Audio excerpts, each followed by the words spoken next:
యోహాను రాసిన మొదటి పత్రిక 1వ అధ్యాయం 5వ వాక్యం.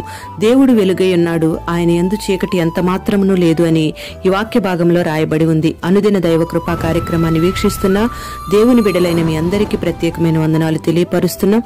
దైవ కృప మీ అందరికీ తోడై ఉండును గాక. వెలుగై ఉన్న దేవుడు పవిత్రతకు సూచనగా కనబడుతూ ఉన్నాడు.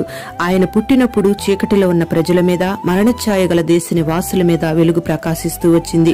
ఆయన వెలుగు లోకమందంతటా కూడా ప్రకాశిస్తూనే ఉంది. చీకటిలో ఉన్న మనుషులు దానిని గ్రహించలేకపోతూ ఉన్నారు. ఆయనలో చీకటి ఎంత మాత్రము లేదు, అంటే పాపానికి ఎంత మాత్రము చోటు లేదు. అందుకే పాపములో ఉన్న వారిని, చీకటిలో ఉన్న వారిని ఆయన విడిపించి వెలిగించే దేవుడై ఉన్నాడు. మరి ఈ దినాన ఈ మాటలు వింటున్న నీవు ఏ పాపములో, ఏ చీకటి అనుభవాలలో ఉన్నా వెలుగైన యేసయ్య దగ్గరకు, యేసయ్య సన్నిధికి నువ్వు రాగలిగితే ఆయన నిన్ను వెలిగించి అనేకులకు వెలుగుమయంగా మార్చునుగాక.